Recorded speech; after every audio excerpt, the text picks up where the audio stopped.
DNA ini itu ada 3 kelompok utama.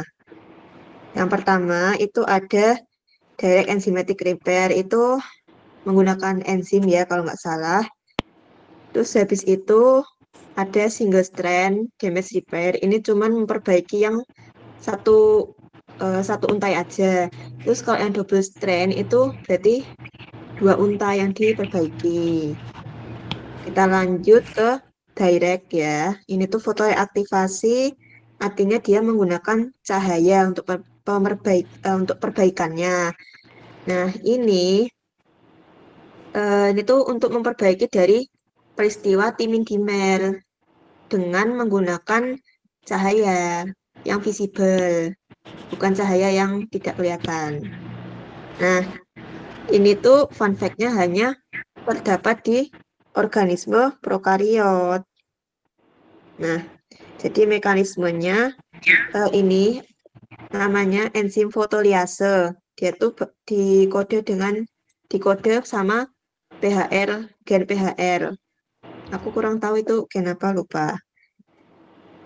Nah, terus nanti kan ini pakai cahaya ya. Jadi ini tuh bakal menyinari selnya. Terus ini FADH ini tuh merupakan kofaktornya. Dia tuh yang membawa elektron. Ingat-ingat pelajaran matkul biochem. Membawa apa? Membawa elektron. Elektron sementara.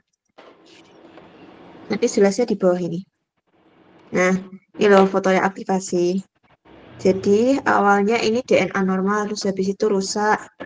Nah, ini tuh UV light-nya tuh dari matahari. Ini kan rusak, jadi yang kayak tadi, dia tuh timin dimer. Nah, itu jadi ini loh, kayak istilahnya tuh ini kayak ini enggak sih? Dia tuh nyatu. Terus pendek, terus nyatu gitu loh. Padahal kan yang normal tuh TT panjang gini kan. Dia tuh nyatu. Gara-gara sinar UV. Terus habis itu, dalam keadaan gelap, ditempel dengan yang memperbaiki itu ada enzim DNA fotoliase. Nah ini ya, foto adalah cahaya. Terus habis itu, dia ditempel ke ini backbone-nya. Nah, terus habis itu dia disinarin. Setelah disinarin, dia tuh baru mulai kerja. Nah, udah nih. Jadi dia disinarin dulu, terus habis itu enzimnya melekat ke timin-timin dimer atau TT dimer.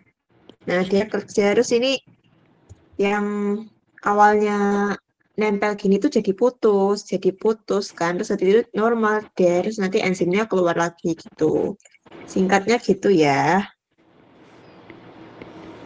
Nah, terus habis itu, ini masih direct juga, itu ada penghilangan gugus metil. Nah, penghilangan gugus metil itu tujuannya, karena kalau alkilasi itu kan bakal mengganggu proses replikasi DNA.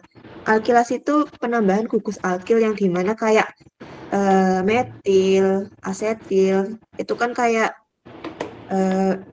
jadi ganjil gitu loh untuk replikasinya. Nah, makanya harus dihilangin. Gitu. Nah, ini 6O metil guanin O. Nah, ini turunan dari guanin. Jadi, basa nitrogen guanin itu merupakan basa nitrogen yang mudah mengalami metilasi. Dicatat baik-baik ya.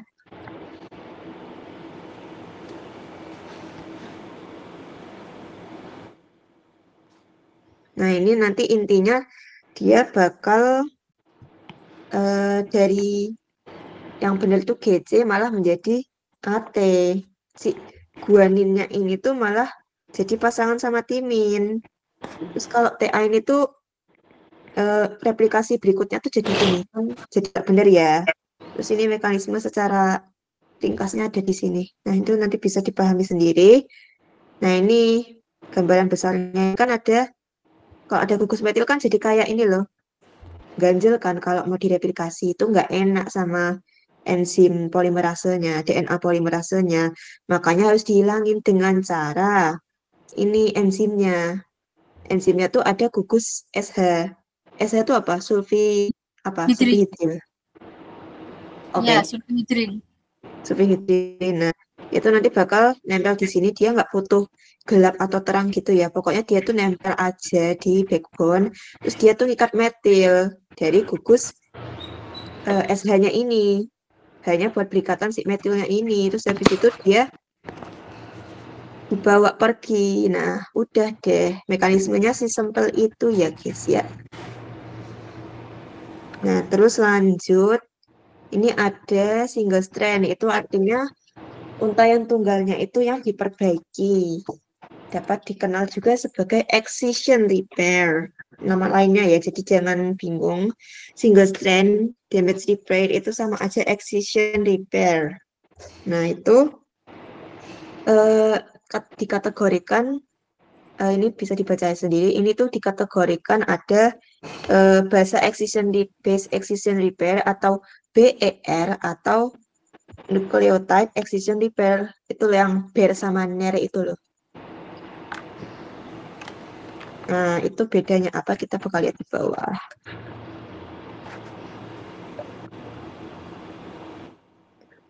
Nah, ini BER ya, base excision repair.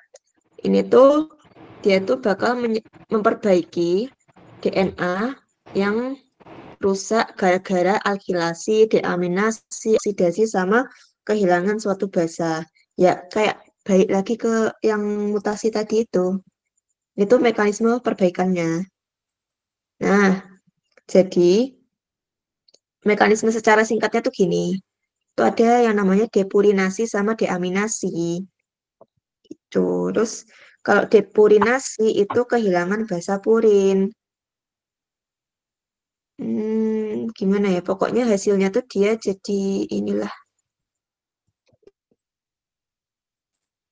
Nah, ini jadi awalnya yang dia ketempelan sama si purinnya ini jadi normal lagi. Karena dia normalnya itu tidak ketempelan. Gitu. Jadi kayak guaninya nempel di sini di depurinasi terus dibawa ini jadi normal gitu. Tapi kalau yang deaminasi itu yang tadi si sitosin di urasil kalau nggak salah ya.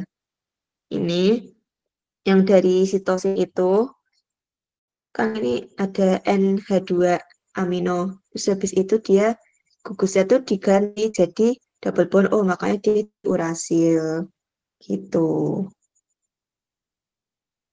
Terus habis itu, oh ini masih ini ya, masih BR ini pengertiannya.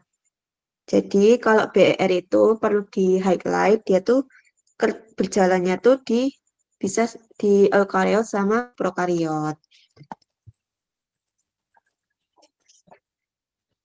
Siano, kok siano? Sulfihidril. Eh, Hidril, yang tadi hidril. itu ya.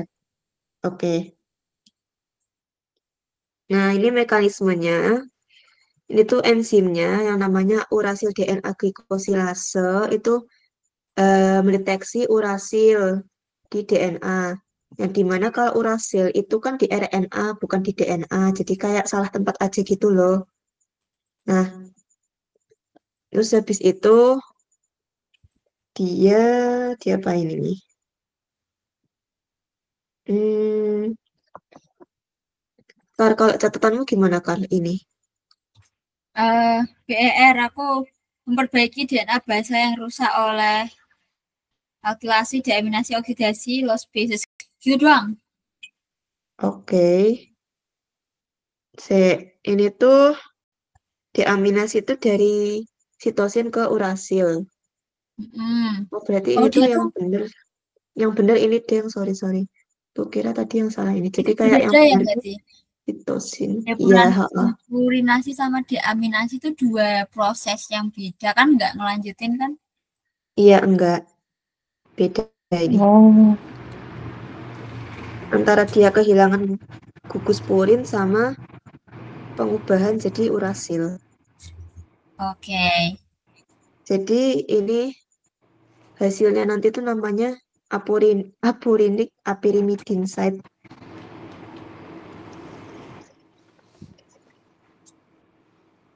Ini gambaran secara kasarnya ya, guys. Nah, Ini tuh jadi kan tadi aku bilang ber itu kan bisa di prokariotik, bisa di eukariotik. Ini contohnya yang di prokariotik itu ada bakteri. Jadi glikosilase itu dia tuh bakal motong basa yang salah melalui ikatan glikosidik dari suatu nukleotida. Terus ini ada AP endonuklease. Jadi endonuklease itu motongnya dari tengah, beda sama eksonuklease. Nah, terus ini kan udah dipotong. Kita ingat mekanisme yang tadi ya. Ini kalau dipotong kan harus disambung lagi. Nah, disambung sama DNA polimerase 1. Ini tuh bakal menutup rantai yang berlubang. Ini kan masih ada sisa dikit. Ini tuh nanti bakal ditutup sama ligase. Udah. Perbaikannya kayak gitu ya kalau yang di bakteri. Tapi kalau yang di eukariot itu nanti ada dua kemungkinan. Ini sama ya, glikosilase dia bakal motong basa yang salah melalui ikatan glikosidik gitu. Terus habis itu ada di apa endonuklease ini buat digunting, dibuka gitu kan. Nah, terus dia ada dua kemungkinan antara dia hasilnya panjang atau pendek. Nah, ini itu dibuka yang polimerase 1 ini ya. Nah, ini tuh kayak ini kan udah dibuka. Ini yang panjang, ini nanti bakal lepas. Terus habis itu eh, sambungi lagi pakai polimerase. Nah, terus habis itu nanti jadi ditambah ligase jadi panjang. Terus kalau yang ini polimerase beta atau ini 5 aksen DRP liase. Itu nanti kan kayak cuman pendek gini. Terus habis itu nanti di apa ditutupin langsung sama si ligase. Dia tuh bedanya nggak pakai ini flap endonuklease.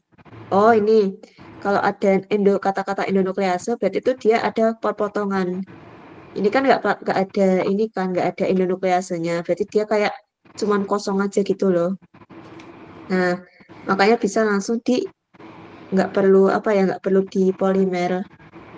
Jadi kayak ini tuh pendek banget saking pendeknya dia tuh bisa langsung diligase makanya jadi pendek. Kenapa kan short patch gitu ya. Terus habis itu ini ada nukleotida excision repair ini NER. Nah ini fun fact-nya hanya bisa dipakai oleh eukariot.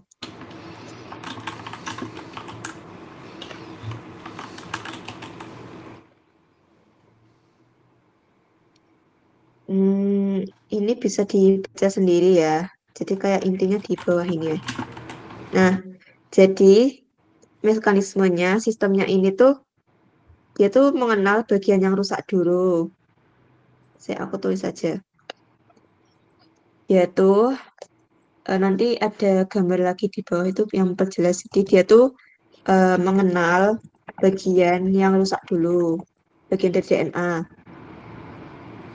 Terus habis itu dia yang rusak itu bakal diambil, terus diperbaiki, terus udah taruh lagi. Itu aja sih. Terus habis itu ini ingat aja ada A, B, C, eksonuklease itu yang terdiri dari subunit UVRA, UVRB, UVRG. Nah, ini tuh bisa mendeteksi timin dimer. Nah, berarti ini timin dimer ya kaitannya. Oke. Terus ini kemana yang di highlight tuh ini. Jadi UVRB itu menarik si UVRG dan 5 nukleotida pada sisi 3 aksen dari DNA. Gimana ini? Pokoknya ditranslate sendiri aja ya nanti. Pokoknya dia tuh NER ini tuh cuma bisa dipakai di manusia. Nah, ini gambarnya. Nah, jadi ke ini TT si timin-timinnya ini itu kan kalau disinari sinar UV kan jadi kelap kayak gini, jadi timin dimer. Oh, jadi timin dimer tuh kayak nempel gitu loh, makanya ikat dia tuh bener kata Hasna jadi kayak DNA-nya melengkung gitu loh, jelimet. Nah, Hmm. ini Oh. bisa diperbaiki dengan cara fotoreaktivasi sama NER atau BER kalau misalkan itu terjadi di eukariot. Salah. NER itu di Iya, salah. NER itu di manusia ya? NER di itu manusia eukariot ya? tapi di manusia. Itu BER. Eh, Eh, BER eukariot B- prokariot. NER yang eukariot aku gak sih? BER yang eukariot. Oh Yang iya. NN. Oh, NER, NER NER, itu NER. NER itu Eukariot. eukariot. Ini manusia. Yang Terus manusia kalau yang eukariot. iya, Tadi kita tuh saya selnya denger aku. banyak, bukan satu. Gak mau, aku gak mau eukariot. Alah, tuh.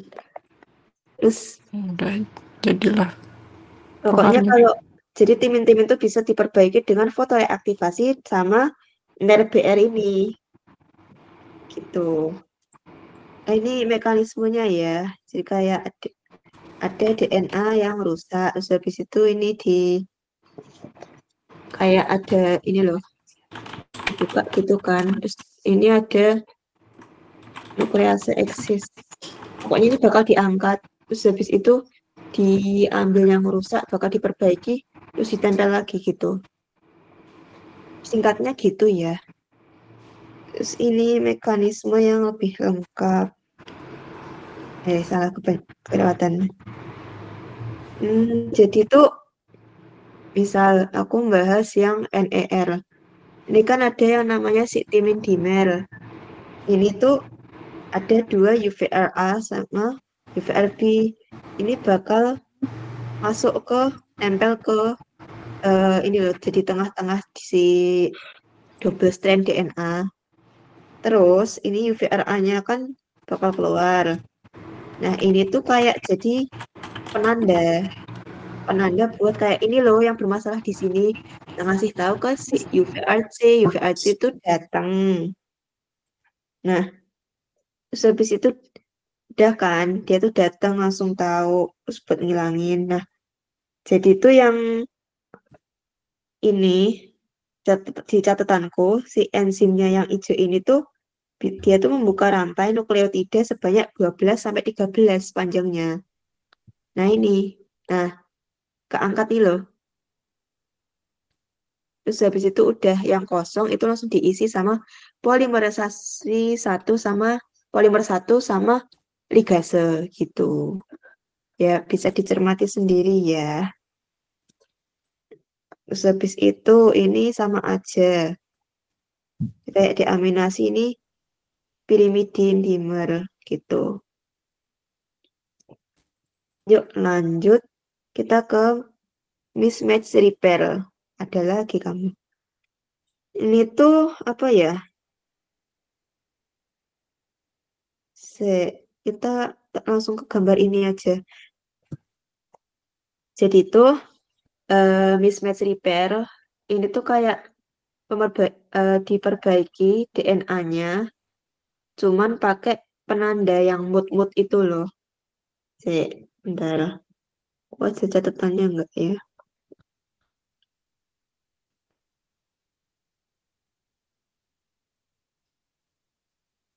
Nah, jadi mismatch ini tuh bisa dideteksi sama mood L sama mood S. Yaitu kayak petugas penjaga gitu loh. Kayak istilahnya kalau di suatu perusahaan industri itu quality control yang memastikan semuanya itu berjalan dengan normal. Nah, terus suatu hari ya mereka itu menemukan kesalahan dalam eh, sequence DNA. Kan jadi kayak apa ya alarm gitu kan. Ini kayak mau ngasih tahu ada yang salah. Datanglah supervisornya itu yang namanya Mutha. Nah, Mutha ini kan kalau mutasi itu kan kayak cuman kotak-kotak hitam gini aja kan kayak nggak kelihatan mana yang salah. Makanya ada penandanya. Ini tuh gugus metilnya ini tuh kalau nggak salah tuh emang aku nyatetnya ini dia tuh dari induknya. Nah, Mutha itu aku agak ini sih, aku agak bingung juga. Jadi kayak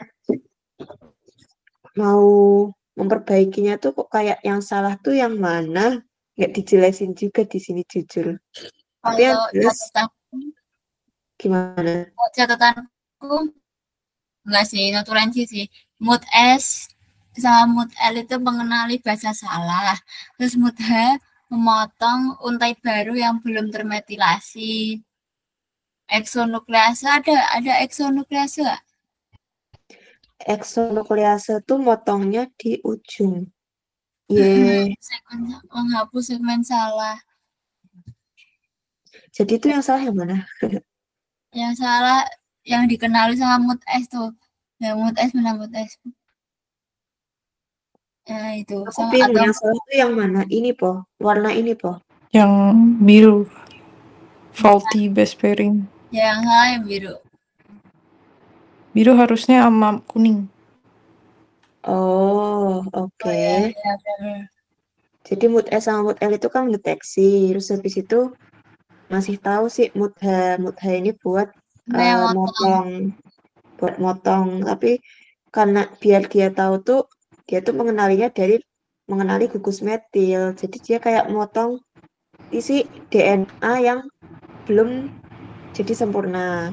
Jadi kayak istilahnya sebelum tanaman tumbuh, tunasnya tuh dipotong dulu gitu loh. Soalnya kan kalau metil ini tuh dari induk DNA induk gitu. Nah terus ini kan mutha, dia tuh ini bentar, yang motong itu mutha juga po, Kara. Iya. Oke, jadi ini mutha itu dipotong Nah, ya ini. mudah Bukan motong. muthanya ding, sorry. Mutha yang motong, Mutha yang motong DNA. Yang penandanya itu ada si metil, jadi kayak metil ke belakang itu tuh bakal hilang. Jadi kayak mau diperbaiki lagi tuh loh yang si salah ini. Terus habis itu yang mismatch-nya itu dihilangkan. Oh, gini. Dia tuh ini loh perbandingannya tuh kayak yang hilang tuh yang sini, guys. Bukan yang belakang mutha ini. Berarti itu mood yang antara dari mutha sampai si bahasa yang salah itu tuh dipotong. Batasannya apa? Batasannya tuh si mood S sama mood L. Jadi kayak ini tuh bakal panjang gitu loh, melingkar gitu, hilang. Kayak gini. Nah, ini kan jadi kayak yang salah itu kan hilang. Nah, itu tuh kayak istilahnya cuma diambil lagi, terus diperbaiki jadi benar. Jadinya si biru udah sama si kuning gitu. Seperti biasa, DNA polimerase yang ngisi kekosongan ini, terus yang ligase yang menyambungkan gitu. Jadi ini kalau kalian tuh ingat-ingat aja, mismatch itu ada yang namanya mood S, mood L, sama mood H gitu. Kita lanjut ya, karena ini juga dikejar durasi. Aku tahu kalian ngantuk, jadi kita cepat aja. Terus ini ada double strand damage repair. Nah, double strand damage repair itu artinya dua double helixnya itu putus kayak gini loh. Kan ada dua garis. Itu yang bener kan nyambung. Ini tuh putus semua. Kayak berarti kerusakannya tuh udah parah banget gitu loh. Ini udah wassalam gitulah. Nah, ini itu disebabkan oleh sinar radiasi UV, terus habis itu ada chemical agent kayak senyawa kimia gitu, sama radiasi ionisasi. Yuk kita masuk ke non-homolog enjoining atau disebut NHEJ. Nah, ini tuh repair-nya tuh nanti ada dua, antara yang non-homolog ini sama homolog. Jadi mereka tuh bedanya cuman kayak satu pakai yang homolog, satu pakai DNA yang rusak gitu. Jadi kita langsung ke bawah enggak deh. Nah, ini pokoknya ini gini. Dia tuh namanya juga non-homolog, berarti dia kan nggak punya homolog. Sedangkan kalau kita mensintesis suatu satu untai DNA atau RNA, itu kita harus ada template-nya, nggak bisa asal langsung ngode gitu. Nanti malah adanya mutasi. Kita tuh butuh template intinya. Nah, template-nya dari mana? Dari DNA yang rusak. Bentar.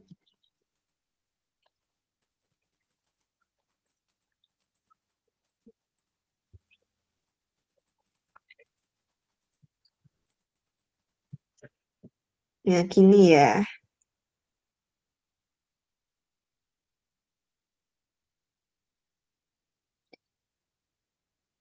Nah, ini loh.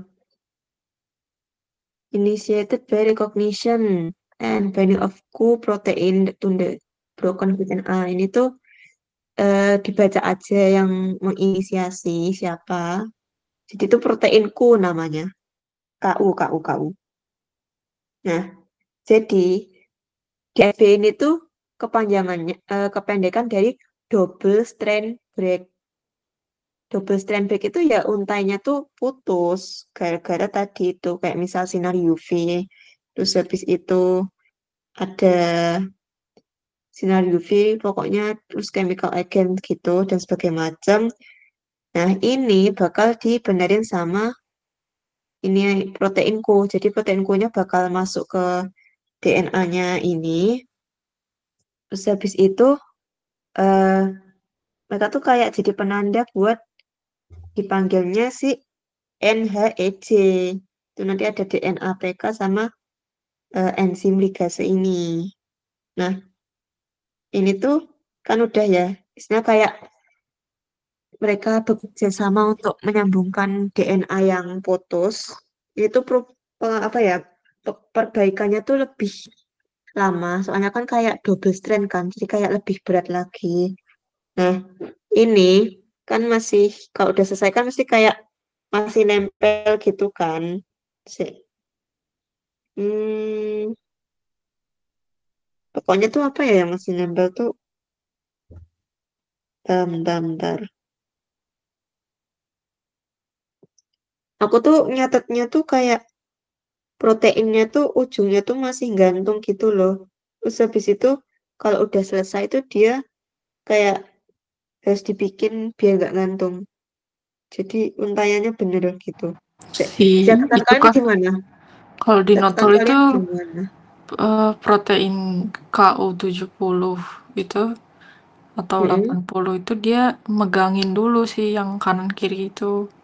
Oh, ini berarti megangin ya? Kayak mengikat ujung DNA yang patah itu loh. Oh iya, jadi kayak Nah, baru ditemenin dulu gitu. baru Oh, si terus? DNA PK itu sama ligase dia yang apa sih namanya yang nyambungin kan antara Oh dua iya, itu. heeh. Nah Terus? mungkin ya mungkin mungkin yang tadi kamu bilang si KU-nya kah masih nempel. Nah, itu. Tapi kayak gambarnya tuh sama aja tuh loh. Jadi kayak aku tuh bingung. Coba di penjelasan.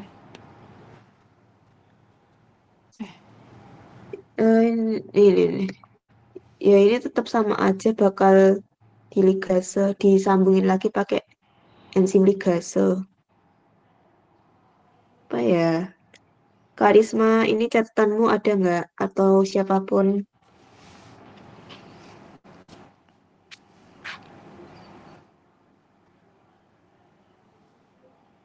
Tadi tuh pokoknya NHEJ itu dia butuh homolog untuk memperbaiki dirinya sendiri.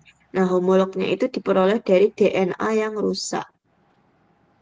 Berarti itu kayak ini kan udah rusak, terus diikat lagi sama protein KU70 atau 80. Terus habis itu eh, sambil diikat, ini tuh si timnya yang buat memperbaiki kayak DNA PK ini sama ligase itu datang terus masuk ke sini.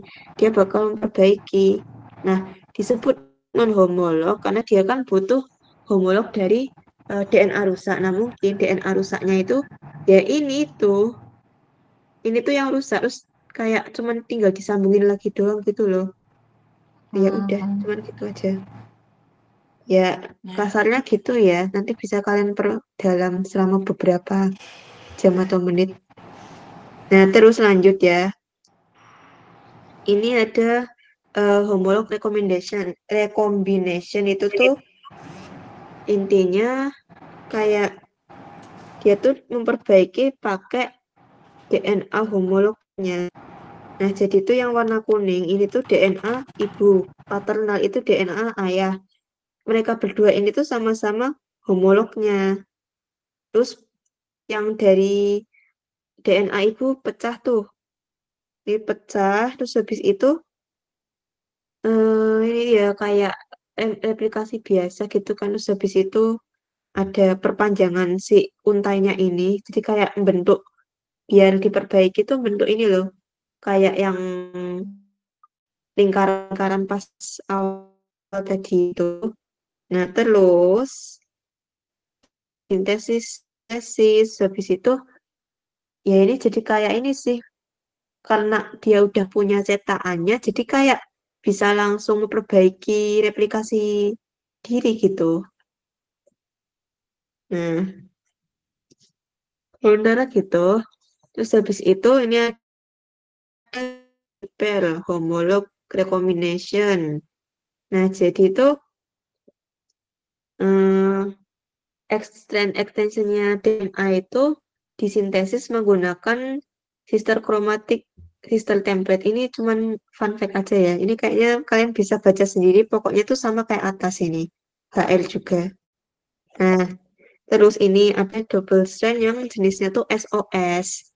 Dia tuh banyak ditemukan pada eh, bakteri, spesies bakteri. Nah, jadi dia tuh sistemnya terdiri dari lebih dari 40 gen yang diregulasi oleh LEX-A. LEX-A itu supresor proteinnya dari SOS. Itu.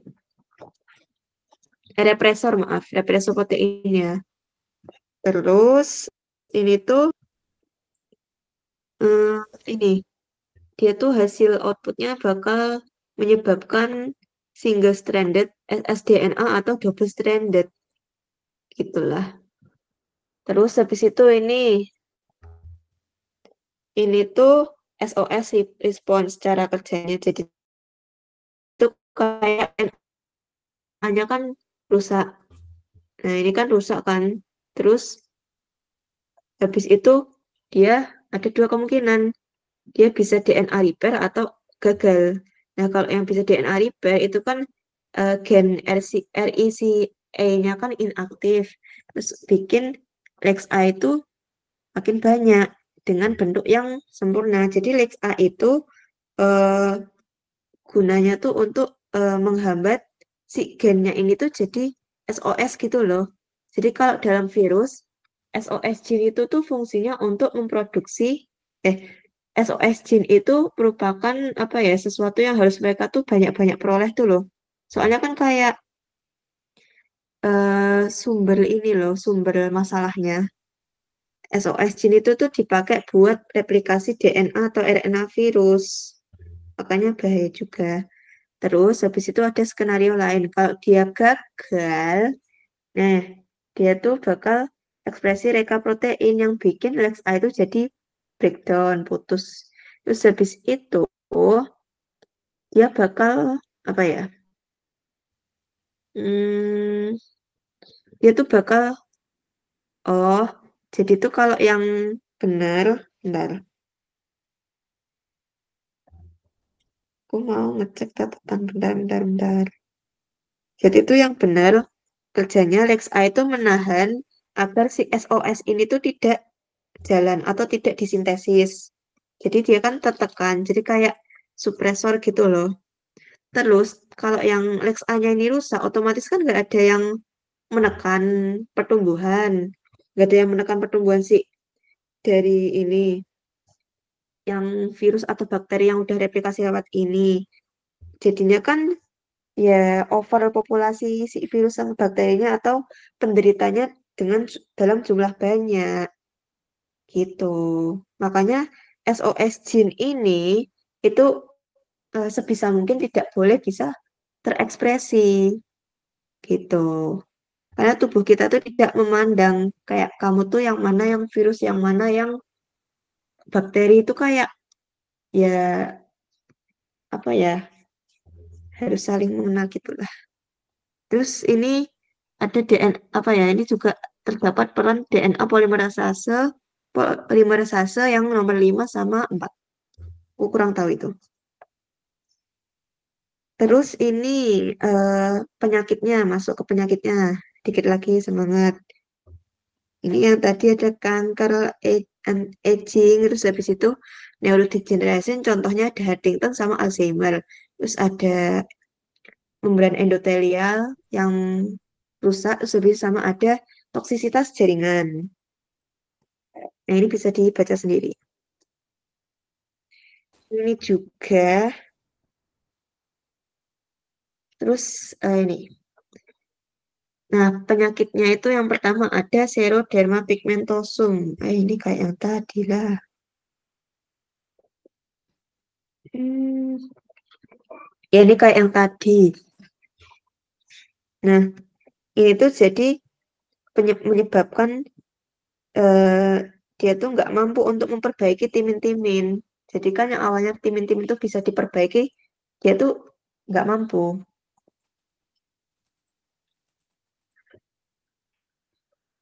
Terus habis itu ada anemia, tapi ini jenis vankolonis itu bisa dibaca aja, soalnya kalau anemia kan udah sering gitu. Terus habis itu Bloom's and Werner syndrome.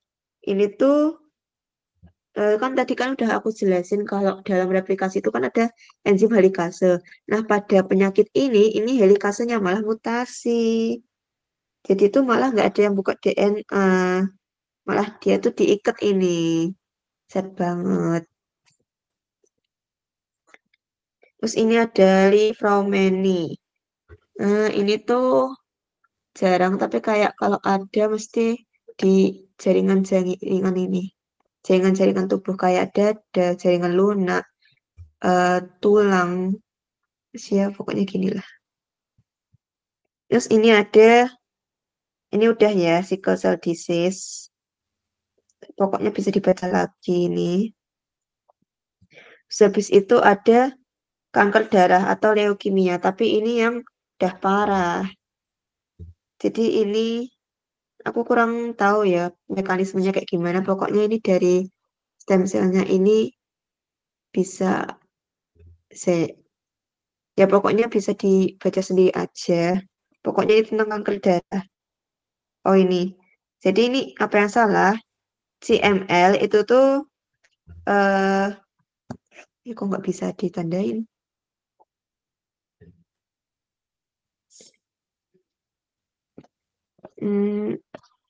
CML itu dia tuh bakal ditandain dengan keberadaan BCR ABL1.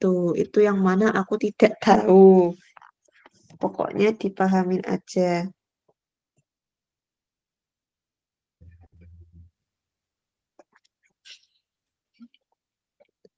Terus ini ada Philadelphia kromosom. Ini pokoknya juga ada kaitannya sama BCR ABL1. Ini kalau di notulensi dicatat nggak? Enggak. Udah. Nanti aku tambahin. Masih. Terus habis itu ini ya kromosom lah. Jadi intinya sabar. Jadi intinya itu Ini terakhir loh. Ya pokoknya ini gennya, terus habis itu dia bakal mengaktifasi kinase activity dengan cara fosforilasi. Nah ini nanti bakal menyebabkan kanker. Soalnya nggak bisa apoptosis. Astagfirullah. Gitu. Nggak Nah, bisa ini ya, apoptosis kok kanker. udah, yay. CML sickle cell. Dah.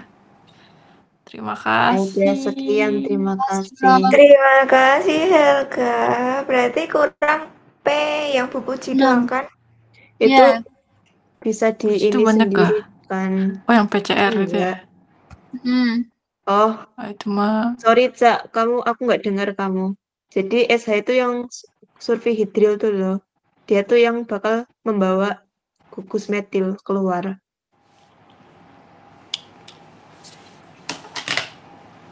Emang Oke, gue Tante. pengen Tante nonton Ana. drakor, tapi nggak boleh. sabar, ini Ya, tinggal kok berapa 3 hari hari, lagi. 4 hari lagi. Oh, sabar. 4 hari itu Kalau ada apa aja? kita udah Ada sampai tanggal Kimor, ada 18. Farkol, ada Apa? ISPF yang kita belum belajar sama sekali. Ya Allah. SPF kan ada 7 bab kan doang. Enggak doang sih, tapi daripada 14 bab.